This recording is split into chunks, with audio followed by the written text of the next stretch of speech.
Good day, everyone. It's Paul, and whether I like it or not, I got another little doodad today. This is my wife's 2013 GMC Terrain, and she came home today and said the blower motor is not working for the heater. So we are going to diagnose that blower motor problem and see if we can't get it fixed up. Tomorrow is going to be one of the coldest days of the year. It's supposed to be -20. And I don't think she would appreciate not having a blower motor. So I will take you through the diagnosis and this little doodad of fixing the blower motor on this Terrain. So real quick, one of the tools that I'll be using on this job is this power probe. If you do any diagnosis on electrical at all, I highly recommend you getting one of these. This one happens to be from Altel. Power Probe has one, and they are a very handy tool. They'll show you the voltage, whether you have power or ground, and you can excite the circuit with power or ground. Highly recommended.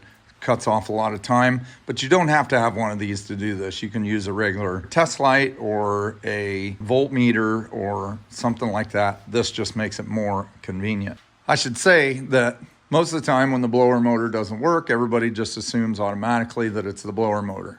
Sometimes they'll go get a blower motor, which is fairly expensive, change it out, and they still have the same problem. That may very well be what's going on here, but I'm going to do some diagnosis to make sure that we're fixing the correct problem. So the first thing we're going to do, obviously, is open the hood here, and this is the power box. There's no fuses for the blower motor in this power box, but this is where we'll hook up our power probe. So this piece sticking up here under the red cap is positive. The negative can go anywhere that's negative ground. And as you heard there, the probe is on, the lights are on. There, it says there's 0 volts. If you push up on the switch, it ignites the point with 12 volts positive. And if you pull back, 12 volt negative.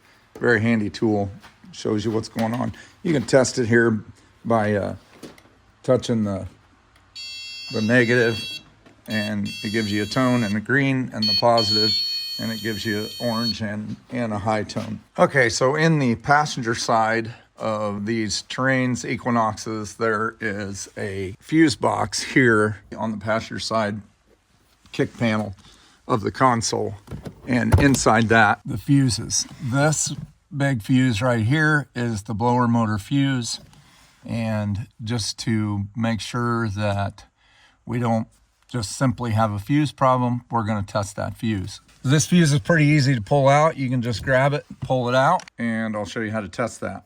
I mean, you can look in there and see sometimes they look like they're fine and they're not, but this tool that I got will help me to test it. So once you have the fuse out, this tool, if you push on the mode button and up here on here, you'll move it to ohms, put one side of the probe in the ohms, and there's this little grounding strap here. And if you just open the little clip a little bit and stick that in there, you'll get a tone, and 0 ohms through there, so that fuse is good.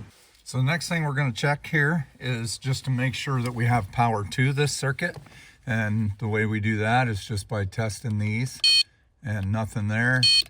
And we do have 12 volts to this fuse, and that tells us that we're at least getting power to the fuse. And the next thing we're going to look for is the blower motor resistor, and it is up underneath that footwell right here. And so the next step would be to put this fuse back in. This fuse, we're going to put it back in there and test these wires coming to the blower motor resistor. And for this step, so you still don't have to have the ignition on. We'll make sure that we have power. And that main orange one there is going to the motor, so that's ground. Power there. These other two are the power from basically the switch or from that fuse. And we have power there. And again, we have ground. From there, we will go to the motor itself. Okay, to access the blower motor in these, this panel right here has to come off. So there are 3 bolts up here. One is right there. One's on the other side there, right there. And the other one is right back up underneath there. So there's 3 of those bolts. They're 7mm bolts. I'll get some tools out here and we'll take them 3 bolts out. And then once that's down, there's some clips in the back. So if you just pull that straight backwards, then those clips there will come undone. And that exposes our blower motor here. Okay, so at the blower motor itself, so this is the blower motor plug. This blower motor won't come on. So if you unplug this, that's a little different than what you would think. With the blower motor off, the purple wire will have power. Hope you can see that. And with the blower motor off, the orange wire will have nothing. No ground, no power. But if you turn the blower motor on the dash, because the blower motor controls it, you still have power, but now you also have ground. And that tells you that everything is working to this point right here. So we're down to the blower motor itself, and the blower motor has power and ground, and the blower motor's not working. So we will change that blower motor out. And the blower motor itself takes a 1/4 inch socket, and there's 3 bolts that are fairly easy to get to. They hold this blower motor in. Blower motor comes down out of there. You can take this clip out, and there's your blower motor. Okay, so now I've got this out on the bench, and what I've done is determined which one of these posts should be the ground. That one should be the ground with the white mark on it. I don't know if they're all that way, but I know this one is. I checked the plug to make sure that it was the right one. All that happens on a DC motor is that the motor won't turn.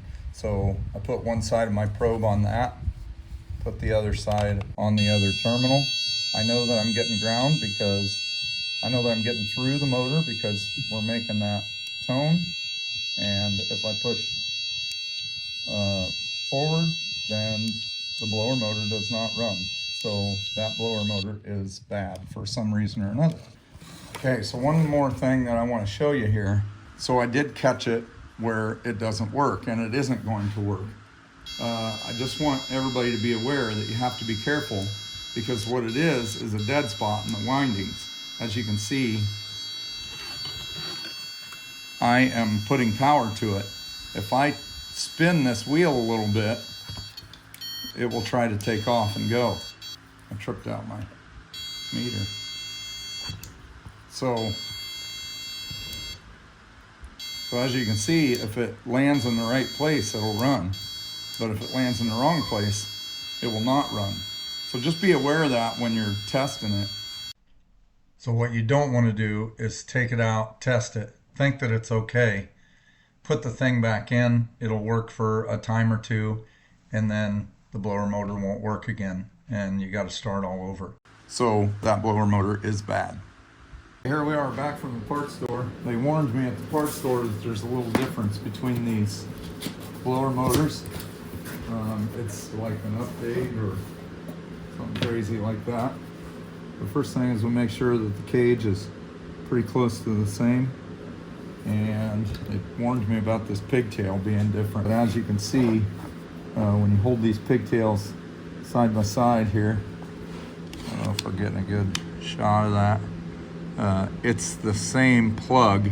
It's just that this one's on a pigtail and that one isn't. Sometimes the reason for that is it's a little cheaper manufacturing.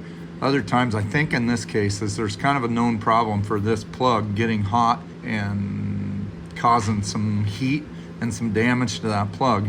And this keeps it out of the motor, mitigates some of that problem. Okay, so now that we've determined that it's the right blower motor, I'm going to test this, make sure that the new motor runs, because believe it or not, every now and then you get a bad motor.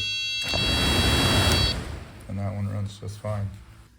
Now we just get this blower motor back in here.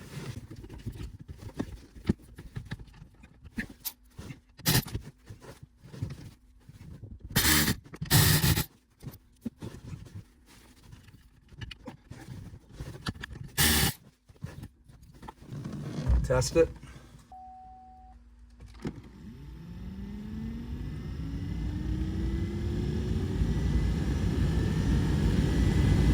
And the other thing you want to do is just make sure that it goes on low and it works on all the speeds. And we got that problem fixed up. So I'll just put the rest of it back together.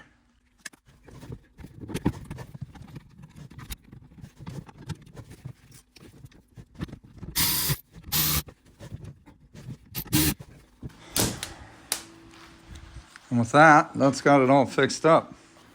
Close it down and that little doodad there will be done. I'm sure my wife will be much happier with heat in her car. It seriously is supposed to be 20 below zero here tomorrow, and she would not be happy without the heater working. I want to thank you for your patience. I know that there's a lot faster videos out there, but I do believe that this is the proper way to diagnose and make sure that you're getting the right part and do the job right the first time. So if you've enjoyed this video, please give me a like, subscribe to my channel. You all have a good day and hope somebody gets something useful out of this video. Thank you for watching.